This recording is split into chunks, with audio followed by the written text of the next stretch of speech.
So make a choice, decide کریں، decision کے بغیر یہاں سے نہ اٹھیں. یا ڈیسائیڈ کریں گے سب بکواس ہے، سب فضول باتیں ہیں، میں نے جس طرح ہوں میں زندگی گزارنی ہے، اور میں اگر مر گیا تو میں اس طرح مطمئن ہوں گا. اور موت کا واللہ کچھ پتہ نہیں ہے، آج رات کو لکھی ہے، کل لکھی ہے، پرسوں لکھی ہے، کچھ پتہ نہیں ہے. کیونکہ میرا ایک کلاس تھی، حلقہ تھا، میں جی نہیں لیتا تھا.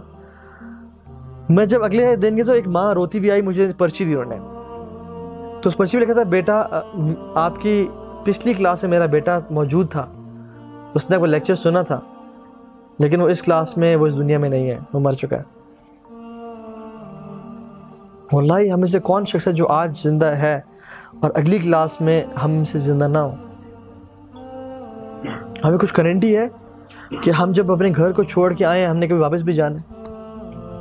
وہ جو شخص تھے جن کو ہم نے کل دفنایا، ان کو پتہ تھا کہ میں جو ابھی گھر میں داخل ہو رہا ہوں، میں اس کے بعد یہاں سے زندہ کبھی باہر نہیں جاؤں گا، میری میت نکلے گی یہاں سے. کبھی علم تھا ان کو؟ اگر علم ہوتا تو بندہ پہلے ہی اپنا مال صدقہ کر دیتا. کسی کو علم نہیں ہے اس بات کا، کسی کو نالج نہیں ہے اس بات کا.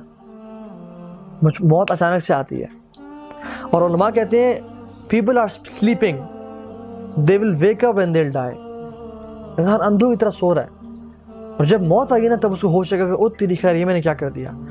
کتنے دوست ہیں میرے جو میں جانتا ہوں، اور آپ لوگ جانتے ہوں گے لوگوں کو جو مر چکے ہیں زندگی. اور جب جیسی موت آ گئی نا پھر امتحان ختم. اب جو کیا ہے نا اس پہ ٹریٹ کیے جاؤ گے، یا وی آئی پی ٹریٹمنٹ ملے گا اگر اعمال کر کے آئے ہو، یا بے دردی سے مارا جائے گا، فرشتے ماریں گے. الملائکۃ یضربون وجوہہم وادبارہم،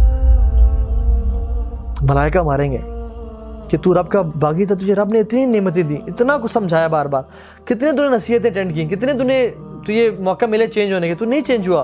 تو نہیں کہتا چلو کل پرسوں، کچھ دن بعد، کچھ ٹائم بعد. وہ ٹائم کبھی نہیں آیا، اب تو قبر میں آ گیا. آج جو قبروں میں لوگ ہیں نا وہ ایک دن کہتے تھے کہ ہم کل سے نماز شروع کریں گے. ایسے لوگوں میں سے مت بنے جو کہتے ہیں ہم کل سے شروع کریں. آج سے ارادہ کریں اور توبہ کریں. اللہ تعالیٰ اتنے معاف کرنے والے ہیں، حدیث میں آتا ہے التائب من الذنب کمن لا ذنب لہ، گناہ سے توبہ کرنے والا ایسا ہی ہے جیسے اس نے کبھی گناہ کیا ہی نہیں تھا. صحابہ سے پوچھا کہ اے صحابہ بتائیں سب سے قرآن کی عظیم آیت کون سی ہے؟ انہوں نے کہا آیت الکرسی. اچھا فلاں قرآن کی یہ والی آیت کون سی؟ انہوں نے کہا یہ. انہوں نے کہا جب پوچھا کہ ہوپ کی آیت کون سی ہے قرآن کی سب سے ہوپ والی؟ تو انہوں نے کہا قل یا عبادی الذین اسرفوا علی انفسہم لا تقنطوا من رحمت اللہ ان اللہ یغفر الذنوب جميعا. اے نبی میرے لوگوں سے، میرے بندوں سے کہہ دیں جنہوں نے اپنے آپ پہ ظلم کیا ہے، گناہ کر کے، لا تقنطوا من رحمت اللہ، اللہ کی رحمت سے کبھی نا امید نہیں ہونا. ان اللہ یغفر الذنوب جميعا، اللہ تو تمام کے تمام گناہ معاف کر دیتے ہیں. تم آنے والے تو بنو.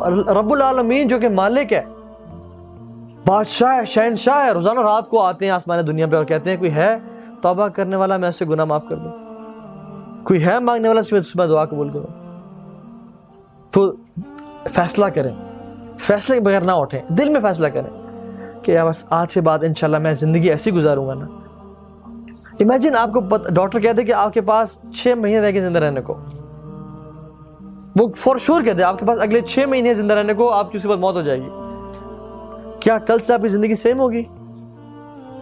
نہیں.